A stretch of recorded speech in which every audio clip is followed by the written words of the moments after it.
నమస్కారం గురువు గారు. అసలు వాస్తు అనగానే మన అందరిలో కూడా ఒక రకమైన భయం ఏర్పడుతుంది. ఎందువల్ల అంటే వాస్తు ప్రకారం మనం ఏదైనా నివారణ చేసుకోవాలి అంటే పడగొట్టడం ఒకటే మార్గమా అనేటువంటి సందేహం కూడా కలుగుతోంది.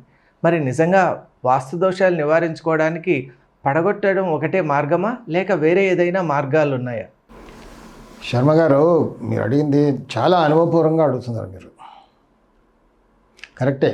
వాస్తు దోషం పూరితంగా కట్టుకునే ఇల్లు అంటే ఆ రోజుల్లో ఇల్లు కట్టేసుకునే వాళ్ళు అంతే. ఒక 20-30 ఇయర్స్ బ్యాక్ వాస్తు ఎక్కడ ఉండిందండి? అసలు అవేర్నెస్ లేదు. నేను ఎక్కడైతే పుట్టానో ఆ ఇల్లు తలుచుకుంటే నాకు కూడా దడ కొడుతుంది ఒకసారి. అంత దోషపూరితంగా ఉండింది. ఉన్నాం కదా, బతికాం కదా. ఊరికే వాస్తు దోషం ఉంది అని చూడగానే మనం అదిరిపోయే అవసరం లేదండి.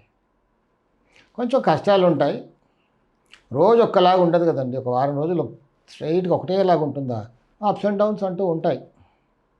కానీ ఒక వాస్తు శాస్త్రం అంటూ ఒకటి అవేర్నెస్లోకి వచ్చింది కాబట్టి ఇప్పుడు చిన్న చిన్నగా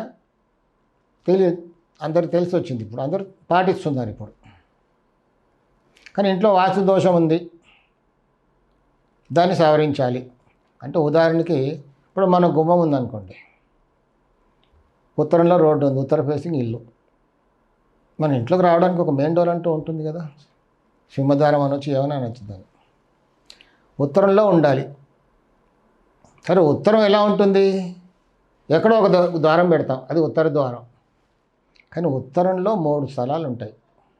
ఉత్తరం, మధ్యం, ఉత్తర ఈశాన్యం, ఉత్తర వాయవ్యం. ఆ లెంత్లో ఇలా 3 ఉంటాయి. ప్రతి దిక్కు కూడా ఉంటాయి ఇలా. తూర్పు వైపు తూర్పు ఈశాన్యం, తూర్పు తూర్పాగ్నేయం. దక్షిణం వైపు దక్షిణాగ్నేయం, దక్షిణం దక్షిణ నైరుతి. పశ్చిమం వైపు పశ్చిమ నైరుతి, పశ్చిమం పశ్చిమ వాయువు. ఇలా. సో ఉదాహరణకి ఏమన్నాను, ఉత్తరం అన్నాను కాబట్టి ఉత్తరంలో డోర్ ఉందనుకోండి, ఉత్తరం మధ్యలో ద్వారం ఉంటే పర్లేదు, మధ్యస్థానం. రిజల్ట్స్ కూడా అలాగే ఉంటాయి. ఆ రోజుల్లో అన్నీ కూడా మధ్య ద్వారాలు పెట్టేవాళ్ళు.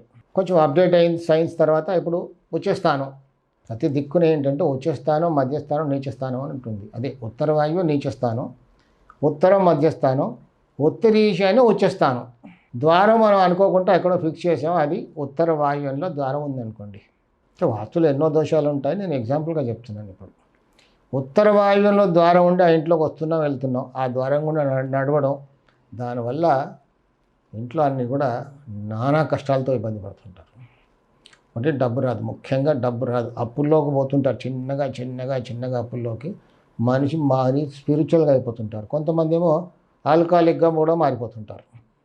అసలు ఏ పని చేయరు, బాగా తెలివిపరులుగా ఉంటారు, సరస్వతి పుత్రులుగా ఉంటారు, కానీ పని చేత కాదు, బాగా అప్పుల్లోకి పోతారు.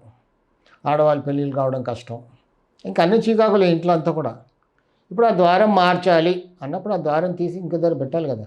అంటే కొన్ని ఇళ్ళకి ఏంటంటే సర్జరీ అవసరం ఉంటుంది. మన బాడీలో ఎక్కడో ఏదో అయిందనుకోండి, కొన్నిసార్లు మందులతో తగ్గిపోద్ది, కొన్నిసార్లు సర్జరీ అంటూ అవసరం ఉంటుంది. అదే పడగొట్టాలి, తప్పదు. ఆ ద్వారాన్ని అక్కడ తీసేసి ఇంక మధ్యస్థానమో లేకపోతే ఉచ్చస్థానంలో పెట్టుకుంటే అప్పుడు మంచి రిజల్ట్స్ అంటూ స్టార్ట్ అవుతాయి. అలాగే ఇంట్లో ఎక్కడైనా దోషాలు ఉంటే కొన్నిసార్లు కొన్ని గోడలు తీసేయడం, మళ్ళీ కట్టుకోవడం, ఈశాన్యం లేదా ఇంటికి ఈశాన్యం కట్టుకోవడం, బాగా దిక్కులు పెరిగిపోయాయి, దక్షిణ నైరుతి పెరిగిపోయింది అనుకోండి, ఆ పెరిగిన దాన్ని కట్ చేసి వదిలేయడం. లేదా ఇంటికి కట్టడంలో దక్షిణ నైరుతి పెరిగింది లేదా పశ్చిమ నైరుతి పెరిగింది, ఆ రూమ్ని అలా కట్ చేసి మళ్ళీ సరి చేసుకోవడం. ఇలాంటి కొన్ని సర్జరీస్ అంటూ ఉంటాయి. రిజల్ట్స్ రావాలి అనుకుంటే మాత్రం కంపల్సరీగా సర్జరీ అవసరం. సర్జరీ లేదనుకోండి, ఆ ఇంట్లో కొంతమంది ఇళ్ళల్లో ఏంటి, సామాన్లు సర్దుకోవడంలో ఇల్లంతా బాగానే ఉంటుంది, ప్లస్ ఆర్ మైనస్ ఓకే. వాస్తు ఎప్పుడు కూడా మన కర్మానుసారంగానే అమ్ముతుందండి. ఇది నా 40 ఇయర్స్ అనుభవంలో నేను గమనించింది ఇది. సో ఇంట్లో ప్లస్ ఆర్ మైనస్గా ఉందనుకోండి, అన్నీ బాగానే ఉన్నాయి. కాకపోతే మనం ఇంట్లో సామాన్లు సర్దుకోవడంలో ఎక్కడైతే పెట్టొద్దో అక్కడ పెట్టేయడం, ఉత్తరంలో బరువైన సామాన్లు పెట్టేయడం, పశ్చిమంలో ఖాళీగా వదిలేయడం, దక్షిణంలో ఖాళీగా వదిలేయడం, నైరుతి రూమ్ని ఖాళీగా వదిలేయడం, దక్షిణ ఆగ్నేయంలో కప్పేయడం, ఇలాంటి ఈశాన్యంలో బరువులు పెట్టడం, ఇలాంటివి చేస్తే కూడా అప్పుడు ఏంటి, అక్కడ చిన్నగా మన సామాన్లన్నీ కరెక్ట్గా సర్దుకుంటే రిజల్ట్స్ వచ్చేస్తాయి. అక్కడ సర్జరీ అవసరం ఉండదు. కొంతమంది ఇళ్ళలో తీసుకెళ్తారు కదా, వాస్తు చూడడానికి తీసుకెళ్ళినప్పుడు ఆ ఇల్లు చూస్తే అక్కడ కొన్ని ఇళ్ళు చాలా బాగుంటాయి వాస్తుపరంగా, ఓకే 80% అని చెప్పొచ్చు అది. కానీ వాళ్ళ ఇంట్లో సామాన్లు చదువుకోవడం, ఎక్కడ ఉండకూడదు అక్కడ పెట్టేస్తారు. ఈశాన్య రూమ్ని అంతా లాక్ చేసేసి దానికి ఒక స్టోర్ రూమ్గా మార్చేస్తారు. ఇంకా వాళ్ళ పరిస్థితి అసలు మనం చెప్పలేం. చాలా ఘోరంగా ఉంటుంది. అసలు తినడానికి కూడా ఉండదు, దరిద్రంగా ఉంటుంది చాలా. అసలు ఏం ఉండదు అక్కడ, తినడానికి కూడా ఉండదు. రేపు ఎలా అన్న పరిస్థితి ఉంటుంది అక్కడ. అలాంటి ఇళ్లలో మనం ఆ రూమ్ ఓపెన్ చేసి ఆ సామాన్లని చదివేసామనుకోండి, హాయిగా చాలా అలాంటి వాళ్ళకి చాలా మిరాకిల్ అనిపిస్తుంది. మరి ఇన్నాళ్ళు ఎందుకు బాధపడ్డాం అంటే కర్మ, తప్పదు. అలాంటివి నేను ఎన్నో చేశాను. మెయింటెనెన్స్లో ఇలా మెయింటైన్ చేసి ఈశాన్య రూమ్ని స్టోర్గా మార్చేసిన వాళ్ళని తీసేస్తే వాళ్ళు చాలా ఆశ్చర్యపోయారు. వాస్తులో ఇంత పెద్ద మార్పు ఉంటుందా గురువుగారు అని. సర్జరీస్ అంటే కొన్ని బాగాలేనప్పుడు మార్పులు చేసామనుకోండి, బాగుపడిన వాళ్ళు చాలామంది ఉన్నారు. సో సర్జరీ ఒకసారి అవసరం పడుతుంది, ఒకసారి అవసరం పడదు. కానీ కొన్నిసార్లు ఏంటంటే కొంతమంది అడుగుతుంటారు, గురువుగారు మీరు తీసేయమన్నారు అంటే టెక్నికల్గా అక్కడ ఇప్పుడు ఈ గోడ తీసేయాలనుకోండి, టెక్నికల్గా ఇంజనీరింగ్ టెక్నికల్గా ఈ గోడ తీస్తే మొత్తం రూఫ్ పడిపోద్ది. ఆ రోజుల్లో కట్టిన అన్ని కూడా లోడ్ బేరింగ్ వాల్స్, అంటే మరీ 15 అయితే 14 ఇంచెస్ లోడ్ బేరింగ్ వాల్స్, తర్వాత 9 ఇంచ్ వాళ్ళు కట్టి కూడా లోడ్ బేరింగ్ వేస్తారు. ఇప్పుడు మనం స్ట్రక్చరల్గా మొత్తం రూఫ్ వేసేస్తున్నాం బీమ్స్తో. అప్పుడు గోడలన్నీ ఊరికే పార్టిషన్, ఏ గోడ పడితే ఆ గోడ తీసేయచ్చు, రూఫ్ ఏం కాదు. కానీ లోడ్ బేరింగ్ వాల్స్ ఉన్నప్పుడు ఈ గోడ తీసేయాలంటే మనం తీయలేము, ఎందుకంటే మొత్తం రూఫే కిందకి వచ్చేస్తుంది. ఆ మధ్యలో ఎక్కడో ఒక లాస్ట్ 6 months బ్యాక్ ఒక న్యూస్లో ఐటమ్ వచ్చింది, ఒక పిల్లర్ వల్ల పిల్లర్ దోషంగా ఉంది అని ఎవరో వాస్తు వాళ్ళు చెప్పారట.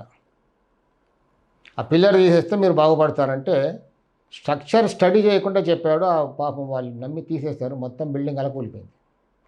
స్ట్రక్చర్ స్టడీ చేయాలి ఎప్పుడైనా. టెక్నికల్గా పాసిబిలిటీస్ లేనప్పుడు అక్కడ వాస్తు మార్పులు చేయడం కష్టమవుద్ది. అలాంటప్పుడు కొంతమంది కొన్ని ఆల్టర్నేటివ్ మెథడ్స్ అన్నీ మన పూర్వీకులు చెప్పారు, మనం ఋషులు మహర్షులు చెప్పినవి కొన్ని ఉన్నాయి, కొన్ని యంత్రాలు. కానీ అలా యంత్రాలు ఉన్నాయని చాలామంది ఏం చేస్తుంటారంటే ఇంట్లో ఏం మార్పులు చేయమండి, ఏమైనా ఆల్టర్నేట్ మెథడ్ యంత్రం ఉంటే స్థాపించండి అని ఇలా అడుగుతూ ఉంటారు. యంత్రాలు అంటూ ఉన్నాయి, లేదని నేను అన్ను. మన ఋషులు మహర్షులు ప్రతి దానికి కూడా ఒక యంత్రం అంటూ కనిపెట్టి మనకు చెప్పారు. దానికి ఒక 40 రోజులు పూజ, 10 లక్షల మంత్ర జపాలతో కొన్ని విధి విధానాలతో చెప్పారు. చేసేవాడు చాలా నిష్ఠ నియమాలతో ఉండాలి. స్థాపన యంత్రాలు కొన్ని ఉంటాయి, పూజా యంత్రాలు కొన్ని ఉంటాయి. కానీ నా ఉద్దేశంలో ఏంటంటే కొన్ని యంత్రాలు మాత్రం పనిచేస్తాయి, మిగతా యంత్రాల కాలం చెల్లిందని చెప్పచ్చు. ఎందుకలా అంటుందనంటే ఇప్పుడు పూజా యంత్రం ఎక్కడో ఇచ్చామనుకోండి, కొన్ని యంత్రాలకు లిమిటేషన్స్ ఉంటాయి. ఫస్ట్ లిమిటేషన్ చేసేవాడు చాలా నిష్ఠా నియమాలతో ఉండాలి. సరే ఈ రోజులు ఎక్కడవుతుంది, అరే ఎవరో మహానుభావుడు ఉన్నాడు అనుకోండి, ఆ యంత్రం తీసుకెళ్ళి అక్కడ స్థాపించేస్తే ఆ ఇంట్లో శుచి శుభ్రత ఉండాలి, లేకపోతే ఆ యంత్రం పనిచేసే బదులు రిజల్ట్స్ అన్ని తప్పుగా ఇస్తుంది. దాని పవర్ పోతుంది. పవర్ పోతే పర్వాలేదు, ఫ్యూజ్ అయిపోద్ది. అది ఫ్యూజ్ అవ్వదండి, నెగిటివ్ రిజల్ట్స్ ఇవ్వడం మొదలు పెడుతుంది, ఇంకా పెరిగిపోతాయి కష్టాలన్నీ కూడా. సో నేనేమంటానంటే ఆ పూజా యంత్రాలకు కాలం చెల్లింది. స్థాపన యంత్రాలు ఉన్నాయి, స్థాపించుకోవచ్చు.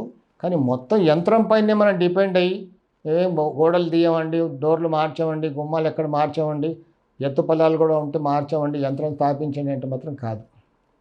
యంత్రాలకు లిమిటేషన్స్ అంటూ ఉంటాయి. ఎక్కడ ఏ యంత్రం పెట్టాలి అంతే పెట్టాలి. కానీ ప్రతిదానికి నేను యంత్రం పెట్టేస్తాను చెల్లదు. కానీ ఇప్పుడు ఏమైపోయిందంటే కొంతమందికి చెప్పేవాళ్ళు చెప్తున్నారు, పాటించే వాళ్ళు పాటిస్తున్నారు, తర్వాత సమయం డబ్బు వృధా అయిపోతుంది. తర్వాత మళ్ళీ తిరిగి వస్తారు. చాలామంది అలా వస్తారు నా దగ్గరికి. ఎప్పుడో మేము 6 years బ్యాక్ యంత్రం పెట్టామంటే ఏమీ లేదు, మొత్తం నష్టపోయాము. ఇంకా యంత్రాలకు లిమిటేషన్స్ అంటుంటాయి, ఎక్కడ పెట్టాలో అక్కడే పెట్టాలి. ఒక శుభవార్త త్వరలోనే ప్రారంభం. ఒక అరుదైన విలువైన అవకాశం. గృహిణులకు, బిగినర్స్ మరియు సీనియర్ సిటిజన్ల కోసం లైవ్ ఆన్లైన్ విశ్వకర్మ వాస్తు క్లాసెస్. పుస్తకాల వాస్తు కాదు, నిజ జీవితంలో పనిచేసే సాధారణ ఆచరణాత్మక నివారణలు. గత 40 సంవత్సరాలుగా ఫుల్ టైమ్ కన్సల్టెంట్ గా లైవ్ టీవీ ప్రోగ్రామ్స్ ద్వారా వేలాది కుటుంబాల జీవితాల్లో మంచి ఆరోగ్యపరమైన మార్పు తీసుకొచ్చిన వాస్తు యోగి శ్రీ కెఎల్ విశ్వకర్మ గారి చేత 21 రోజులు లేదా 4 వారాల లైవ్ ఆన్లైన్ క్లాసెస్. గృహిణులకు సులభంగా అర్థమయ్యే విధానం, బిగినర్స్ కి స్పష్టమైన వివరణ, సీనియర్ సిటిజన్లకు అనువైన క్లాసులు, ప్రశ్నలు సమాధానాలు లైవ్ లోనే. సర్టిఫికేట్ కూడా ఇవ్వబడును. మీ ఇంటి శాంతి, ఆరోగ్యం, సంపదకు వాస్తు ఎలా సహకరిస్తుందో ఇప్పుడే తెలుసుకోండి. ఆసక్తి ఉన్నవారు వెంటనే 9848045677 వాట్సాప్ నెంబర్కి కాల్ చేసి రిజిస్టర్ చేసుకోండి.